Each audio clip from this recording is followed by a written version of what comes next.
अस्सलामुअलैकुम, न्यूट्रिशनिस्ट सिद्रा है। बहुत ही अहम बात कि प्रेगनेंसी में आपकी खुराक कैसी होनी चाहिए। बहुत सी औरतों को समझ नहीं आती है कि उनको क्रेविंग्स बहुत ज़्यादा होती है, तो वो क्या करें, क्या खाएं क्या ना खाएं जिससे उनको उनके बच्चे की नशोनुमा भी अच्छी हो और उनकी सेहत भी अच्छी रहे। तो प्रेगनेंसी में जो आपका फर्स्ट ट्राइमेस्टर होता है, मतलब जो पहले 3 माह हैं, उनमें तो आपको कैलोरीज बढ़ाने की ज़रूरत ही नहीं है। ठीक है, जब हमारी 2000 कैलोरी की इनटेक इनफ है। ठीक है, वैसे तो ये वेरी करती है हर किसी के हिसाब से, डिफरेंट हर किसी की कैलोरी की रिक्वायरमेंट होती है, लेकिन ये है कि आपको बढ़ाने की ज़रूरत नहीं है कैलोरीज। मतलब एक ये जो कंसेप्ट है कि अब क्योंकि प्रेगनेंसी है तो अब 2 लोगों का खाना है, तो ये बहुत ही गलत कंसेप्ट है। फिर जो सेकेंड ट्राइमेस्टर है, जो नेक्स्ट 3 मंथ्स होते हैं, उनमें ये होता है कि आप 300 कैलोरीज जो है वो इंक्रीज़ करने। अब ये 300 कैलोरीज आपने कहाँ से लेनी है, कोई सोर्स से लेनी है, ये बड़ा ज़रूरी है। ठीक है, क्योंकि 300 कैलोरीज आप 3 बिस्किट खा के भी पूरी कर सकते हैं, लेकिन ये बहुत ज़रूरी है कि आप ये 300 कैलोरीज कहाँ से लेंगे। फिर उसके बाद ये कि जो आपका लास्ट ट्राइमेस्टर है, ठीक है, लास्ट 3 मंथ्स जो है, उनमें आपने 450 कैलोरीज इंक्रीज़ कर देंगे। ठीक है, फिर ये कि आपका फोकस जो है सिर्फ रोटी और चावल पे नहीं होना चाहिए। आपने खाली फोकस अपनी कार्ब्स पे नहीं करना है कि सिर्फ आपने कार्ब्स ही लेते रहना है कि आप पहले अगर 1 रोटी ले रही थी तो अब आपने 2 रोटियां लेना शुरू कर देनी है। ऐसे हरगिज़ नहीं करना है कि चावल की प्लेट भर भर के खानी शुरू कर देनी है। आपका फोकस होना चाहिए फल और सब्जियाँ। जो आपको जब आपको क्रेविंग हो, आपने कोशिश करनी है कि आप कोई अच्छा फल ले लें, कोई सब्ज़ी ले लें, अपने लिए अच्छे सैलड्स बनाएं जिसमें ऑलिव ऑयल डालें, कोई अच्छी उसकी ड्रेसिंग करें। ये भी नहीं होना चाहिए क्रीम वाली ड्रेसिंग्स करना शुरू कर दें सैलड्स की।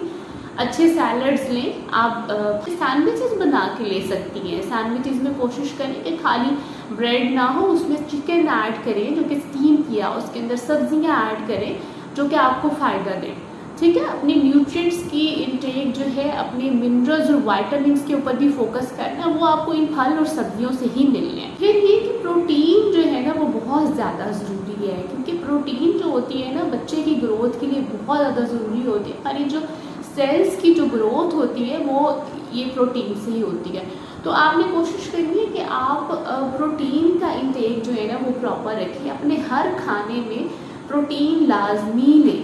ठीक है ना, प्रोटीन आपको गोश्त से, मटन है, चिकन है, या फिर आप जो है बीफ से ले सकते हैं, या फिर आप जो है उसके अलावा बहुत अच्छा सोर्स आप बीन्स से ले सकते हैं, जैसे रेड किडनी बीन्स हैं, काले चने हैं, बहुत अच्छा सोर्स है प्रोटीन का। आप इनको ऐड कर लें अपनी डाइट के अलावा। ये कि एक बहुत ही अजीब सा कंसेप्ट है कि प्रेगनेंसी में जो फीमेल्स हैं वो अंडा नहीं खा सकती, ड्राई फ्रूट नहीं खा सकती, मछली नहीं खा सकती। आप देखिए इन सब चीज़ों में जो न्यूट्रिएंट्स पाए जाते हैं वो बहुत, एक जो प्रेग्नेंट फीमेल है उसके लिए बहुत ज़्यादा ज़रूरी है।